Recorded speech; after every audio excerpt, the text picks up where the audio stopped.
everybody, it's KayBeast, and for this week's video, I'm doing something a little different. I'm drawing another bird, as you can see. I was inspired to draw a bearded vulture, a Tumblr blog that I follow that does weird biology posts. Talked about bearded vultures a couple of weeks ago, and I always like the way they look, so I figured, I'll draw one. I got a new bottle of ink recently. I've been wanting to experiment with inking with a brush, so there it is. I got some Sumi ink and some cheap brushes, and I figured I would try just inking with a brush and just kind of see what the process felt like.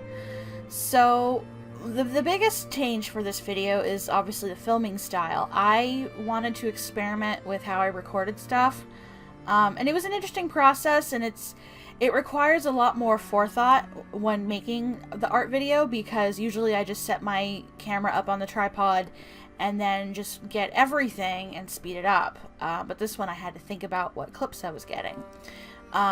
So every single drawing portion of this video, except for the sketch at the beginning, is in real time. So I obviously am not showing every single brush stroke. I just kind of picked a few shots that I thought were good, threw out the actual piece, and then threw them in. And it was an interesting style, you know, to record. I tried different setups for my camera, and then having to go through and pick the clips was a little different, but I kind of like the way it looks. I don't know if I'll do, you know, this much for every art video that I do, but occasionally, you know, I might throw in something a little different. I do want to get a little more creative with how I record stuff.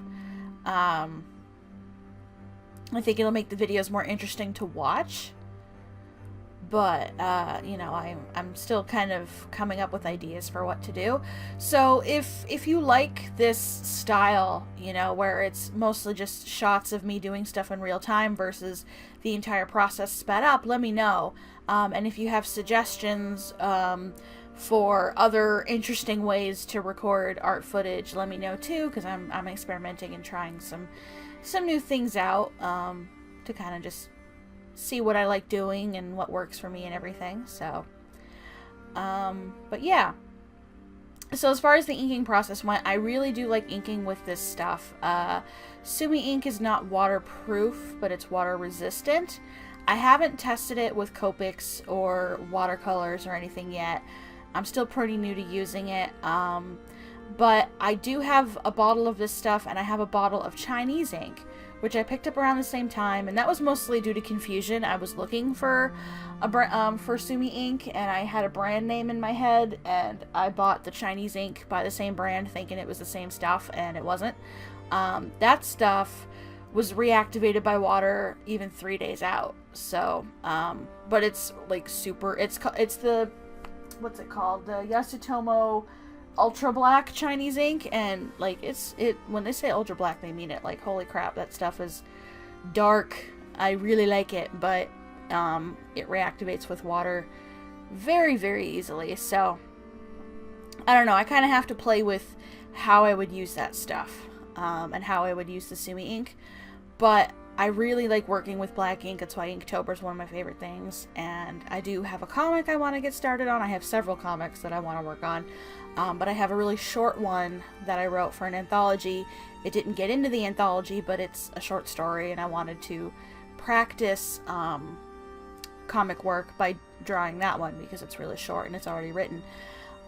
So I was trying to come up with a good ink to use for inking it traditionally. I was leaning towards using my Pentel Pocket Brush pen, which I think is still a useful tool to use, but I think inking with it as my primary tool when I'm home just doesn't seem really cost effective, because I'd have to buy refills all the time, which is why I was looking in towards a different ink, like the Sumi ink or whatever.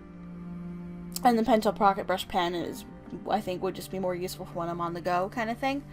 So I'm still experimenting with inks and stuff, and with brushes and all that. I definitely need to invest in like a really nice set of brushes for inking with, because I bought some really cheap ones. It was like $5 for like 6 brushes, and they got frayed very easily, and it was really annoying.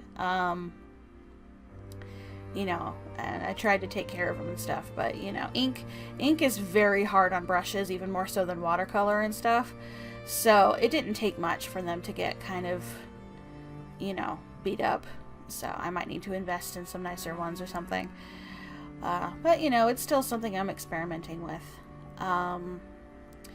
So like I was saying, I have this ink, I have the Chinese ink, I have Higgins Black India ink, I have the Speedball Magic Black ink or whatever it's called, and I think I have one more. So if you guys would like to see like a review video or like a comparison video of like different kinds of black ink and how they react to stuff, let me know. And if you have any brands or any kinds of black ink that that you've used that you find is good for using in mixed media, because I would definitely want it to be water resistant or waterproof, because I'd use it with ink wash or watercolor. Let me know what your recommendations are, and maybe I'll collect a couple more brands and do like a comparison video or something, because I have a bunch of ink already. I might as well, right? But yeah, and also good brush recommendations too for inking with. I know a lot of people like using the Kolinsky brushes for this stuff, but oh my god, those are so expensive.